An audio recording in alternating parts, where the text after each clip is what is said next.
शैतान रजीम बिस्मिल्लाहिर्रहमानिर्रहीम। सामीन, आज मैं आप लोगों को सूरह जुमा का तर्जुमा पेश करने जा रही हूँ। सूरह जुमा 28वें पारे के 10वें रुकू में मौजूद है।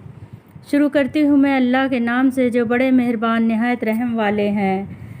सब चीज़ें जो कुछ आसमान में है और जो कुछ ज़मीन में है अल्लाह की पाकी बयान करती है, जो बादशाह है तमाम जहां का, ज़बरदस्त हिकमत वाला है। वही है जिसने अरब के नौखवांदा लोगों में से उन्हीं के कौम में से यानी अरब में एक पैगंबर भेजा जो उनको अल्लाह की आयतें पढ़ पढ़ कर सुनाते हैं और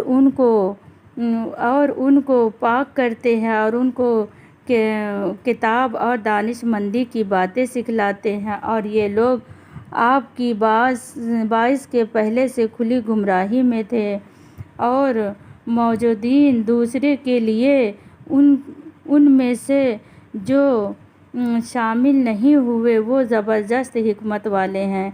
ये रसूल के ज़रिए से गुमराही से निकल कर हिदायत की तरफ खुदा का फ़ज़ल है। वो फ़ज़ल जिसको चाहता है देता है। अल्लाह बड़ा फ़ज़ल वाला है। जिन लोगों को तौरात पर अमल करने का हुक्म दिया गया फिर उन्होंने उस पर अमल नहीं किया, उनकी हालत उस गधे की सी है जैसे उन पर बहुत सी किताबें लाद दो, उन पर कोई फ़र्क नहीं पड़ता। गर्ज उन लोगों की बुरी हालत होगी जिन्होंने अल्लाह की आयतों को झुटलाया या वो यहूद हैं। अल्लाह ताला ऐसे ज़ालिमों को हिदायत नहीं करता और ये लोग अल्लाह के मकबूल नहीं हैं। तो आप उनसे कह दीजिए, ऐ यहूद, अगर तुम्हारा ये दावा है कि तुम बिला शिरकत गैर अल्लाह के मकबूल हो तो तुम तस्दीक के लिए मौत की तमन्ना करके दिखलाओ। अगर तुम सच्चे हो और वो कभी उसकी तमन्ना ना करेंगे। बोझा खौफे सज़ा उनके आमाल कुफ्र के जो अपने हाथ समेटे हैं और अल्लाह को खूब इत्तला है ज़ालिमों के हाल की। आप उनसे ये भी कह दीजिए कि जिस मौत से तुम भागते हो वो मौत एक रोज़ तुमको आ पकड़ेगी। फिर तुम पोशीदा और ज़ाहिर हर चीज़ जानने वाले खुदा के पास ले जाए जाओगे। फिर वो तुमको तुम्हारे सब किए हुए काम बतला देगा और सज़ा देगा।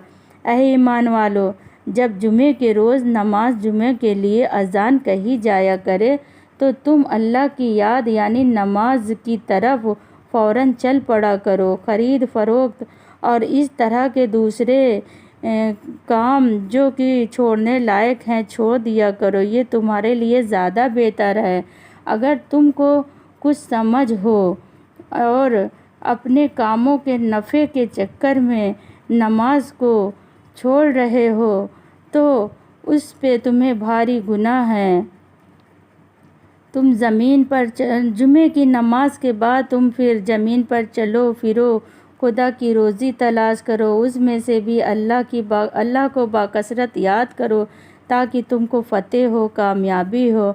बाज़ लोग का ये हाल है कि वो लोग जब किसी तिजारत या मशगूली की चीज़ को देखते हैं तो वो उसकी तरफ दौड़ने के लिए बिखर जाते हैं और आपको खड़ा हुआ छोड़ जाते हैं। आप फरमा दीजिए, जो चीज़ सवाब कुर्ब यानी खुदा के पास है वो ऐसे मशगूल तिजारत से बेहतर है और अल्लाह ताला सबसे अच्छा रोज़ी पहुँचाने वाला है।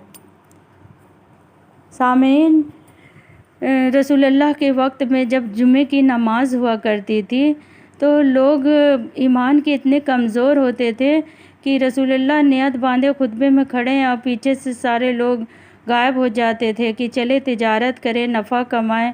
तो तभी ये सूरह जुमा नाजिल हुई और अल्लाह ने वही के ज़रिए रसूलुल्लाह से बताया कि लोगों से कहो नमाज छोड़कर मत जाएं क्योंकि नमाज उनको ज़्यादा नफ़ा पहुंचाने वाली है और फिर मैं तो हूँ रोज़ी देने के लिए। जब तक वो नमाज़ पढ़ेंगे اس سے کہیں اچھا بہتر میں روزی انہیں دے سکتا ہوں۔